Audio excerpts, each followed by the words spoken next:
What is up, gamers? Welcome back to another Predecessor gameplay video. And for you guys today, I have something a little bit different. This is a pre-recorded video and I am doing a voiceover, mainly because right now I am injured. I can already play the game, so it's pretty impossible for me to get some recording in. So this is some old recordings. I'm going to showcase you two games and I'm going to kind of direct you guys on how to play the game in the early stages and how to get leads in the early game stages. So that's all that's going to be in this video. There's going to be two different games, one in lane and one in the jungle. The one in lane is going to be an offlane because offlane probably matters the most in what you do in the early stages. So I want to tell you how to control the wave and do stuff like that. And there's going to be one in the jungle. The one you're seeing right now, the first one is going to be the Serath one. As you can see, what's important when we are trading is that we are not pushing too much into her. We're keeping it just about the same because we are on the weak side of the lane. Weak side meaning the enemy jungler starts usually red buff. So I could get level 3, I could get level 2, so I cannot be pushing too much. Also, what's important when you're playing as Serath is that you are also trying to Q her on cool or RMB her on cooldown. Sorry, so you try to see me go for the RMBs, but you also try to see me dodge her line tempos. And when she tries to all-in me with her E, which is her shield and her spin, I can also just Q it.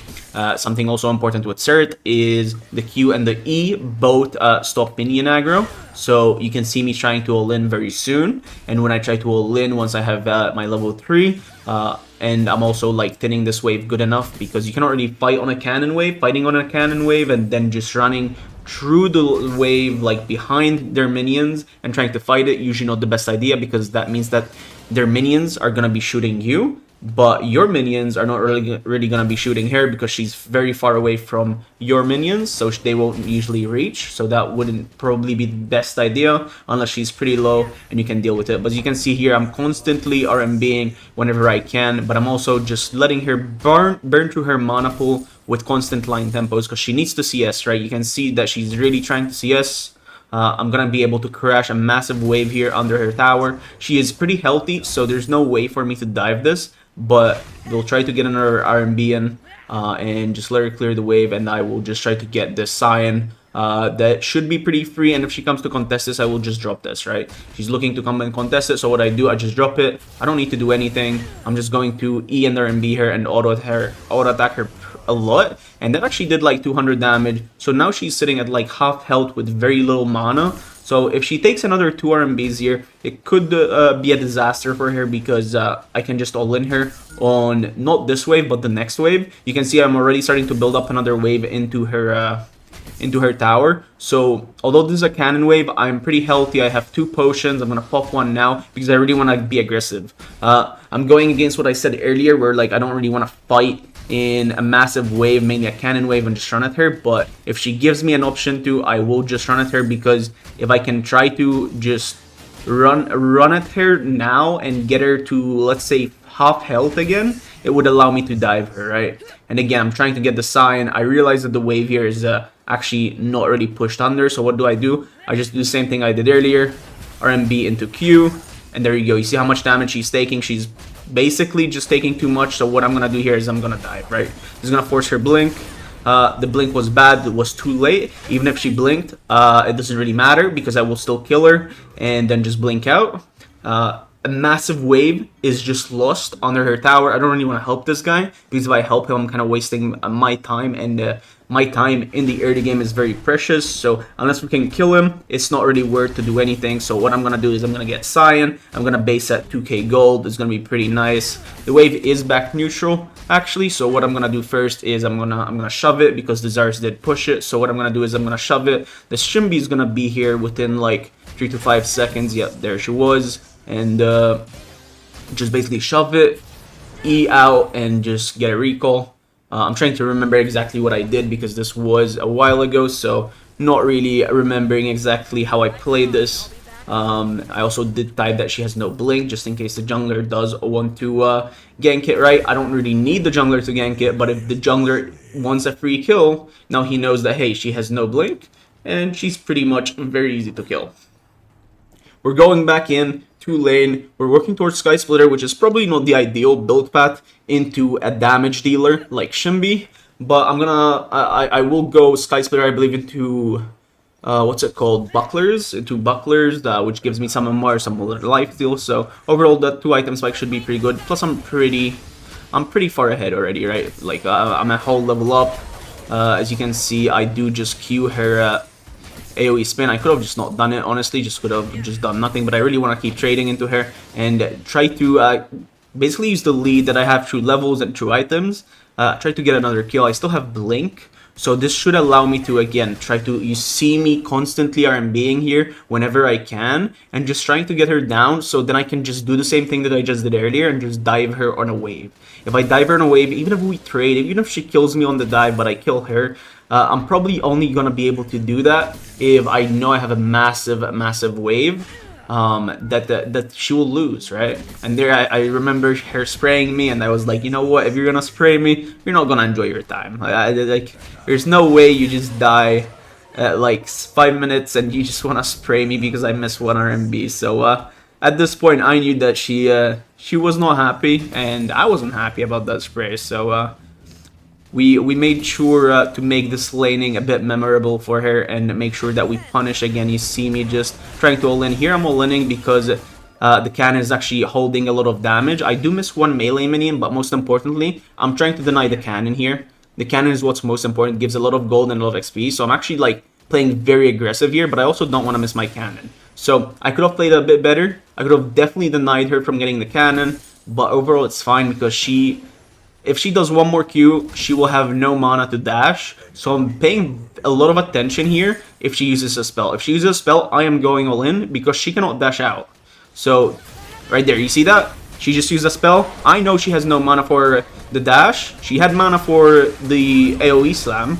And not the AoE slam, but the AoE circle rhythm, and I knew that just wouldn't save her, right? As soon as she uses that little bit of mana, I paid attention to her mana pool. I knew that the Q, her Q, cost about 70 mana, I believe, and she definitely did not have that, so I just all-in her on the lack of mana that she had. I paid a lot more attention to what she did, and we just ran her down. She had no blink, I still had blink, so even then, I do managed to do the same thing I did earlier, where I just shove in another wave under her tower, kill her before that happens, and she misses another big wave. And I'm sitting in another massive base at 2k gold. We get our Sky Splitter, and we're gonna be working towards, I believe, bucklers. Yeah, there will be the bucklers is being bought, and it's going to help us a lot into a Shimby once she starts getting Tempest, because the Tempest spike on Shimby, even if she's behind, Tempest is really insane. So we need some of that MR to lower down the amount of healing and the amount of damage she's gonna deal to us on all-ins, because we also want to all-in her, right? Now I'm sitting pretty comfortable already. Like I feel like we're pretty massive. So here I'm testing the damage I'm dealing, but at the same time I also just want to trade, because she is sitting at around my tower. She's trying to shove the wave in, so I want to waste as much time as possible and also give Mike Wong some time if he wants to hit this lane, and I did it. In fact, he did come. So she's gonna take a lot of damage. She's gonna take a lot of damage, and knowing the Shimby with the way she's playing, although she took a lot of damage, she most probably will decide to stay. So with that in mind, I decided to shove this because I want to dive her. I don't need... I saw the Howie also came in here, but I didn't really need him to do anything. I just want to shy it, kind of dive this Shimby, see what I can get away with. Again, I have a lot of ways to drop tower aggro. You can see with the Q, also with the E. I don't need to use too much, though. I don't need to use my blink. Instead, my blink up. So again, we do the same thing. We did it 3 times already this entire laning phase, and it's costing her a lot, right? You can see how much ahead I am of the enemy Serath as soon as I get a tab in, as I'm getting ganked. It doesn't really matter though. I will probably just walk this out, and if this guy keeps chasing, we might just look at him. I forgot exactly what happens here. Yeah, I believe this guy just chases, and he's basically just griefing because we have Muriel, and he just does die. We get a nice assist, I believe, from this, but overall, this doesn't matter too much to our laning phase, so I'm not really gonna, I don't need to, talk much about this part. I'm mainly, again, talking about laning, and this was basically laning, so I kind of want to go back and pause to the tab screen because nothing else really matters at this point. Let me get a nice pause. You can see I am 3-0-1, 90 CS. The Shimbi is 0-3 with 60 CS. She doesn't even have her Orb of Growth. She's going Orb of Growth probably into like something like Mega Cosm or with Keeper. So she's going tanky. So Sky Splitter is a really good purchase here. And I'm also going Buckler. So I'm also counter building, right? I'm counter building in advance. I'm ahead. I have a lot of lifesteal. Crest choice is going to be Judgment, so I have even more damage. I can show you the rest of laning, but I don't think the rest of the laning is that interesting. Plus, I believe the enemy mid laner just decides to FF. So this was early laning in Offlane. There wasn't a lot of lane control. There was some lane control. You can see me. I didn't really cover much of it, honestly, in terms of like laning and wave state and wave management. You did kind of see me trying to opt away from her, for example, making sure that she has to use a lot of line tempos to get CS and kind of sit in between her wave and herself when I am pretty ahead. And also the one time where the Kwang was hovering my lane, I decided to just all-in her when she was trying to shove in the wave to reset the wave state. I all-in her for the sole reason that it would take her longer, right, to shove in the wave. She would be at a bad position, and from that bad position, then she decided to stay to catch the wave, and her catching the wave led to another kill, right? So a lot of things add up on top of each other, and this was kind of a Serath lane showcase for you guys in the early game. It's important that on this video, I'm just only covering early game. Let's now go into a jungle game, and I'll show you the same thing, but from a jungle perspective on how you should be playing the early game on Countess. Alright, we're on game number 2. This is Countess. Again, this was recorded about a month ago, so I'm gonna need to remember exactly what I did. But it's important that we play the early game correctly, not only in lane, but also in the jungle. First game was, again, in offlane. I feel like I had to cover offlane because a lot of people make a lot of bad mistakes on offlane, and it is the lane that punishes you the most. Now, let's go into the jungle. Since that's not a lane, I think a different perspective on how a jungler is supposed to do the early game is much more valuable. And again, because I cannot really play games, I decided, you know what, this video is due. A lot of people have issues playing the early game in Predecessor, so why not talk about it? Why not try to help you guys and just only highlight the early game, right? Because a good early game is a good fundamental skill to have, and it's what's going to get you through that mid game and even through that like late game, right? It has to start good. If you don't start good, you're usually not going to win. There's still possibilities to win, but that usually relies on the enemy team griefing. But yeah. You see me opting for a full red side clear. Alright, after we clear our red side, I'm actually going to hit offlane. The reason I'm going to hit offlane is because this guy has no blink. I paid attention at the early stages when I was getting ready to start my red. He actually got killed. That was the first blood in the game, and he uses flash. So what I'm going to do is I'm going to punish this guy without a flash. And after getting an offlane pressure, getting offlane pressure because the wave is going to be shoving in, the steal is going to come off recall, so the steal is going to have to respond to the wave coming in. I am just going to go straight for the blue buff, and because I don't see the enemy jungler, which is the Aurora, I don't see her. She should be running to the 4, right? Because she's not running to the 4, I am able to also take her 4, which is the most valuable camp in the first clear, in my opinion. It gives you 4 stacks towards your hunt, and it's also a very good XP camp. So I'm just gonna take her entire blue side, but she's also probably taking mine, right? So I'm paying attention at where she is. I saw her in dual lane, so if I saw her in dual lane, I expect that my blue camps are gone, so I'm gonna take her blue camps. And because I have blue buff, I can terrorize this offlaner once more. Again, he has no blink, and I can just dive this guy. I still have red buff ticking, and he has no abilities, so now I just made offlane completely unplayable, right? The steal couldn't really read my jungle path. It was a very weird jungle path, but it also was a jungle path that I was free to take because of what happened in the early stages. He lost blink very early on. I managed to get another kill on him, so he was 0-2, and now he misses an entire wave coming in on offlane, something that we already covered in the first video, or in the first part of this video, on the Serath game. Now he is very much out of the game. The Grux is going to be able to probably 1v2 on that side of the lane, and here I was surprised. I was surprised because my blue buff was still up, but this Aurora is a bit clueless, or probably just wasted a bit more time trying to gank the dual lane and just didn't really play early game correctly. She didn't really think about what she needed to do, and now she's starting to fall behind, right? She's gonna start falling behind. She's gonna fall behind on XP. She's gonna fall behind on levels and stuff like that. You can see she's really trying to get my camps. I see her play aggressive on my red side camp, so I know that she is very desperate, right? She's desperate, so we're gonna try to make her feel a bit more desperate here. This is just a random fight that I was like, you know what, I'll just a free fight, so we're just gonna play for it, right? It's not that important. Opportunities like those, they just happen. There's not really much for me to tell you guys about. You just pay attention on the map, see what's happening. If the enemy team is forcing too much, you realize that they're forcing too much and play for it, right? And that's what I see. They force too much. We get a kill on the jungler, but most importantly, the important thing here is what happens after the kill. I go straight for her camps because I know that her camps are up. I know the timings of the camps because the timings are basically pretty normal. It's the timing of all the camps in the early game, and as you can see right here, I'm trying my best to get her entire camp, and that's exactly what I do. I'm level 6. She's level 4 at 5 minutes and 40 seconds. This is massive, right? I'm 2 levels up on the jungler this time. It's basically unplayable for the Aurora, so this fight should also just be in the bag.